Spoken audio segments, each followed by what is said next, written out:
Chapitre 8. Disons adieu à l'anxiété. Lorsque la circulation sur l'autoroute arrête brutalement et que vous avez déjà été en retard au travail 2 fois depuis le début du mois. Lorsque vous apprenez que le marché boursier a perdu 500 points. Lorsque vous trouvez de la drogue dans la chambre de votre fils ou de votre fille. Ou lorsque vous croyez que votre fille est enceinte alors qu'elle n'est pas mariée. Lorsque le médecin vous informe avec un air grave que vous devez subir des tests supplémentaires. Il est normal et naturel que vous deveniez anxieux. L'anxiété est l'impression d'avoir été frappé par quelque chose d'inattendu. Elle prend naissance non dans nos pensées, mais dans nos émotions, et elle constitue la réponse à une chose que nous percevons comme négative ou plus spécifiquement comme une attaque contre nous. Êtes-vous distrait ou incertain? Nous sommes tous un jour ou l'autre en proie à l'anxiété. Dans l'extrait cité plus loin du Sermon sur la montagne, le terme grec pour anxieux, qui signifie distrait, fait référence à l'incertitude. En effet, c'est ce que l'anxiété produit en nous, de l'incertitude. Nous ignorons ce qui nous attend et le sol semble se dérober sous nos pieds et nous n'avons aucune idée de la chute, ni si elle se produira et à quelle puissance et dans quelle direction et sur quoi nous atterrirons. Dans la Bible, le mot anxieux est aussi traduit par inquiet. Pour bien des personnes, l'inquiétude est devenue leur mode de vie. Elles vivent dans un état d'incertitude et de préoccupation constant. Si c'est votre cas, je vous conseille de relire les paroles de Jésus. Son commandement est clair. Il va comme suit. Matthieu 3, versets 26, 25 et 26. C'est pourquoi je vous dis, ne vous inquiétez pas pour votre vie, de ce que vous mangerez, ni pour votre corps, de quoi vous serez vêtu.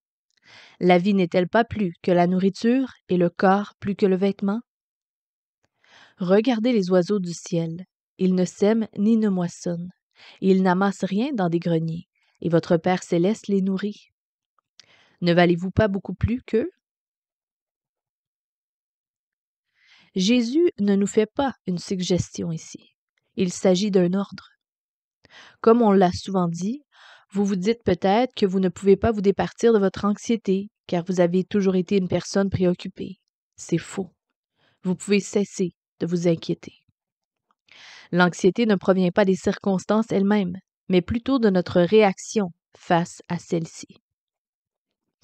La capacité de faire des choix fait partie du libre arbitre que Dieu a donné à tous les êtres humains. Vous pouvez choisir vos sentiments, vos pensées et votre manière de réagir.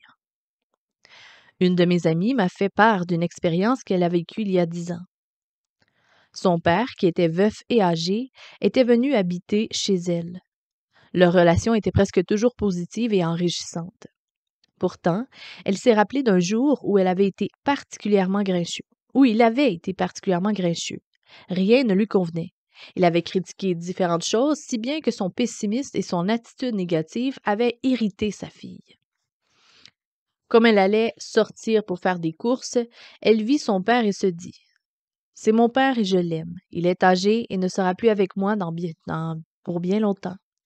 Mais s'il vit encore 10 ou 15 ans, ce n'est pas très long. » Elle songea combien il lui manquerait lorsqu'il ne serait plus là, et elle prit la décision de l'aimer, de savourer sa présence tous les jours de sa vie et de vivre en paix avec lui. Elle commença immédiatement à traiter son père avec gentillesse et compréhension. Et à peine quelques heures plus tard, son père s'excusa pour sa mauvaise humeur et admit qu'il n'allait pas bien depuis quelques jours. À partir de ce moment, leur relation fut merveilleuse. Et oui, nous pouvons choisir comment nous nous sentirons face à une situation et comment nous y réagirons. Aucune circonstance ne provoque automatiquement l'anxiété. Et ce sentiment ne fait certainement pas partie du plan de Dieu pour vous. Notre Père permet que nous traversions certaines situations afin que notre foi grandisse, que nous croissions et gagnions de la maturité, ou encore que nous délaissions une mauvaise habitude ou une attitude négative, et non pas pour que nous soyons anxieux. Il ne nous a pas destinés à l'anxiété. Au contraire, il nous amène sans cesse à la croisée des chemins où nous lui ferons davantage confiance, où nous lui obéirons pleinement et recevrons toujours plus de bénédictions. Le souci est différent de l'anxiété. Nous ne devons pas confondre le souci et l'anxiété. En effet, il est normal que les chrétiens aient de lourds fardeaux qui les poussent à intercéder pour les autres et à poser des gestes en vue de combler leurs besoins. Oui, à la sollicitude, au souci des autres et des choses, et non à l'anxiété. Le souci vient de la préoccupation ou de la sollicitude. Nous nous soucions de notre famille, de notre santé, du travail bien fait, car notre propre bien-être et celui de notre famille, ainsi que la réussite de notre travail, nous préoccupent et nous tiennent à cœur. Le souci implique vouloir bien faire les choses afin que Dieu soit glorifié par notre vie. Un autre souci prend naissance dans l'obéissance. En effet, les Écritures ne nous permettent jamais l'irresponsabilité. Nous devons chaque jour respecter les commandements de Dieu, mener une vie honnête et moralement droite, régler nos comptes, dire la vérité, y aller de tous nos efforts pour mériter notre salaire et autres. Être responsable entraîne nécessairement un certain souci de bien faire les choses par obéissance au Seigneur. Ainsi, les fardeaux dont la source est l'obéissance ou la préoccupation sont bien différents de l'anxiété. Si votre fille entre à la maison souffrant d'une blessure à la cheville, vous avez non seulement le droit, mais la responsabilité de vous demander s'il s'agit d'une entorse ou d'une fracture. Votre souci vous poussera à chercher une expertise médicale. Pensez à une personne à qui son employeur dit un matin « Nous n'avons plus besoin de vos services ». Remerciée, elle se retrouve à la rue le jour même. Eh bien, ce n'est pas le moment d'être anxieux, dites-vous. Effectivement, selon la parole de Dieu, l'anxiété n'a pas sa place dans notre vie, seulement le souci. En effet, il est normal de se soucier de pourvoir aux besoins de notre famille ainsi qu'aux nôtres, de se demander où et comment chercher un autre travail et quelle étape suivre dans une situation quelconque. Par contre, s'effondrer, être rongé par la peur, se sentir paralysé ou laisser notre esprit être submergé par la pensée d'échec ou celle de devenir un sans-abri, toutes ces craintes n'ont aucune raison d'être. Elles font de la place à l'anxiété. Le souci nous rend productifs, nous pousse à regarder vers l'avenir et nous incite à agir. Au contraire, nous sommes improductifs, négatifs, limités au présent et paralysés lorsque nous sommes anxieux. Notre préoccupation ou notre sollicitude peut être jalonnée de larmes, d'expressions de peine, de sympathie ou d'empathie, ou encore de réflexions profondes et de méditation tranquille. Enfin, elle nous stimule à prendre des décisions, à choisir de faire confiance à Dieu, à chercher la raison pour laquelle il permet telle ou telle situation et à faire ce qu'il nous demande de faire. De son côté, l'anxiété est marquée par le combat déchirant, des pleurs incontrôlables, des rides profondes au front, des épaules courbées, de l'insomnie, de la crispation nerveuse et un système de vie effréné.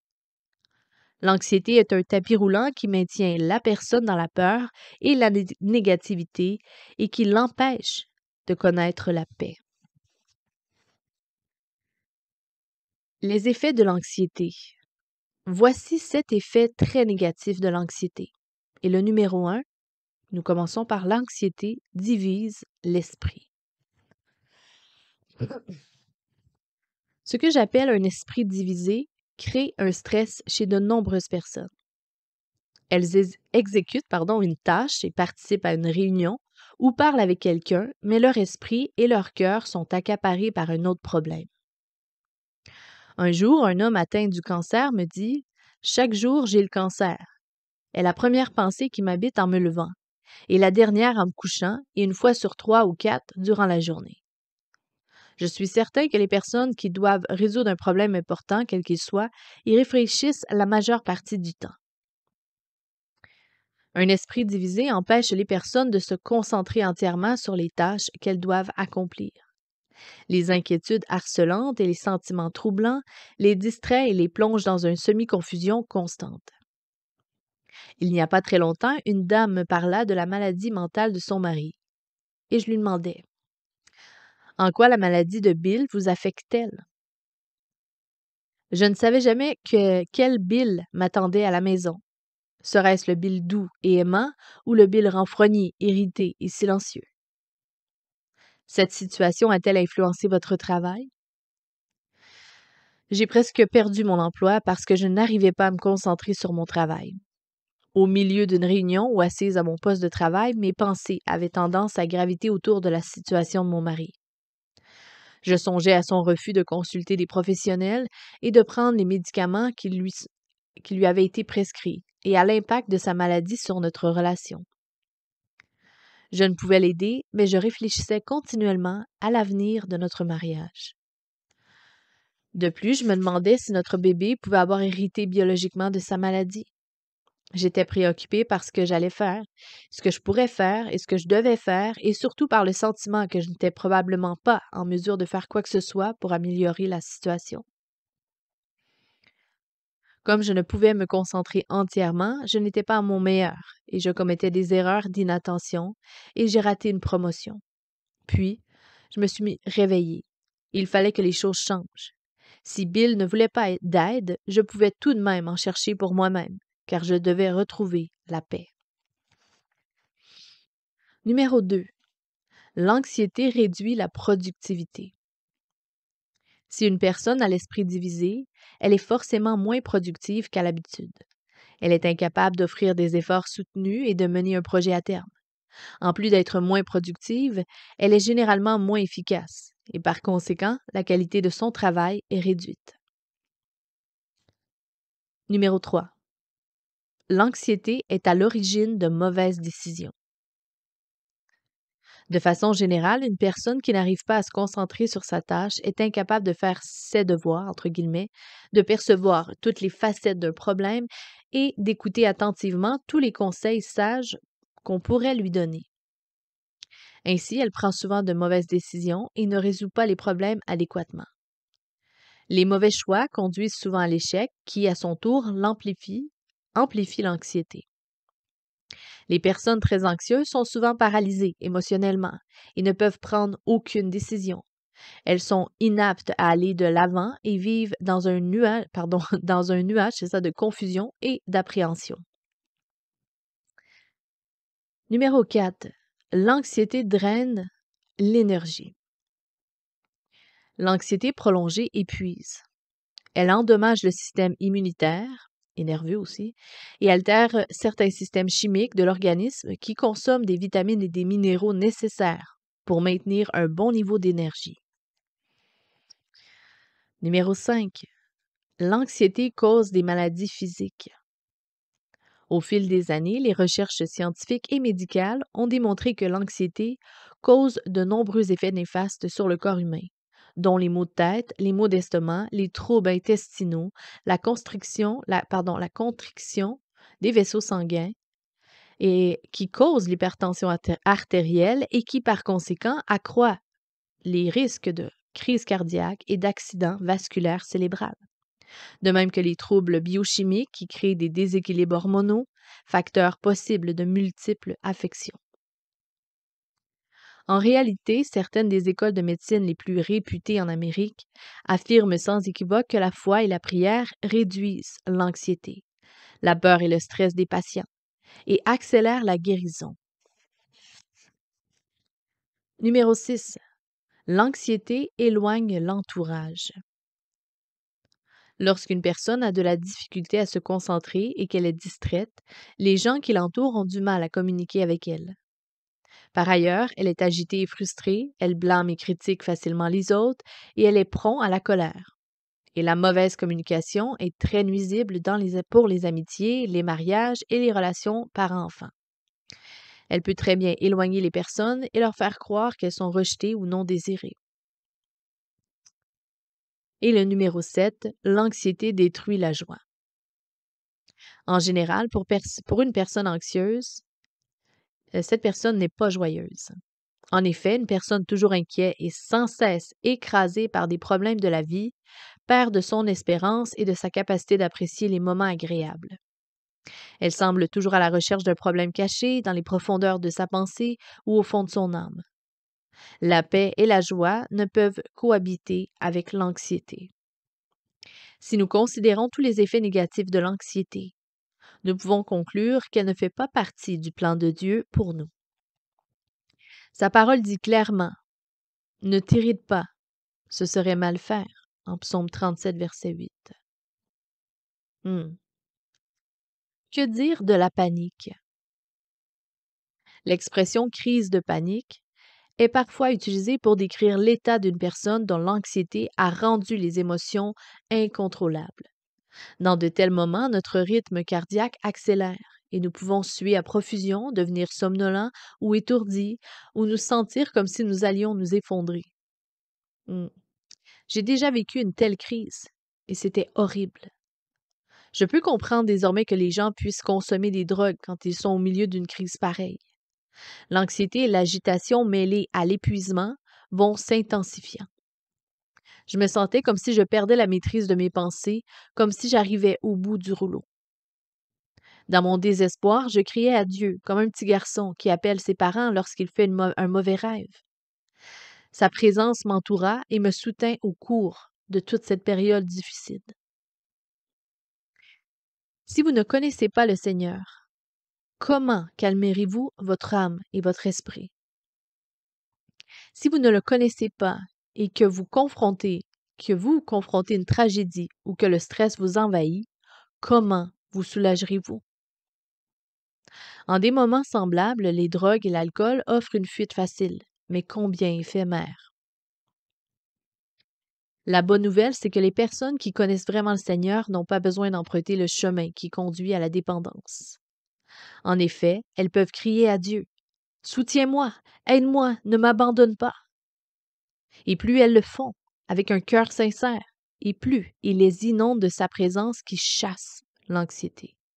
Plus il ralentit le monde qui semble tourner trop vite, et plus il leur donne une paix authentique. Notre Père céleste nous tient dans son amour, entend nos cris et nous entoure de ses bras éternels.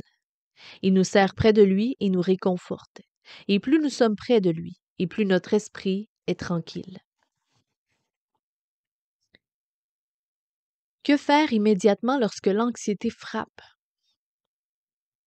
Que devons-nous faire lorsque l'anxiété frappe? Nous devons tout d'abord demander à Dieu de nous donner sa paix et ses solutions. Je connais un homme qui habite la banlieue d'Atlanta. Il y a quelques années, il ressentit une étrange sensation à la jambe. Comme son malaise ne cessait pas, il consulta un médecin.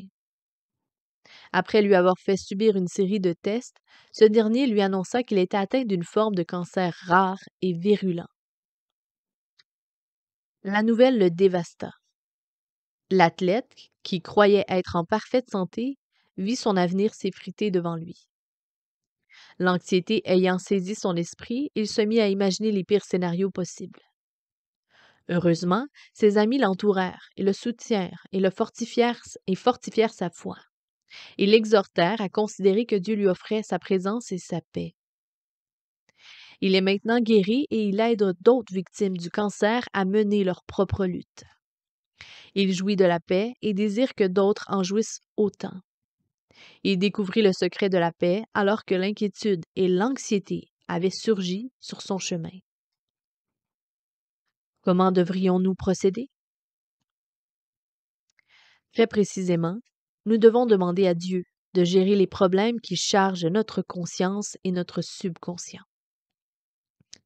Il est peu probable que nous n'ayons à le faire qu'une fois.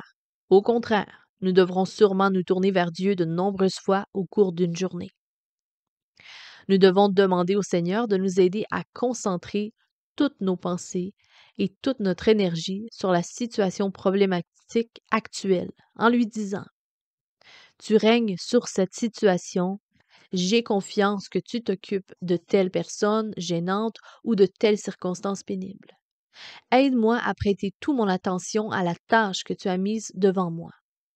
Calme mon cœur, fixe mon attention, remplis mon esprit de tes idées et de tes solutions créatives et donne-moi la force de persévérer jusqu'à ce que cette situation aboutisse. Amen. Lorsque l'anxiété recule.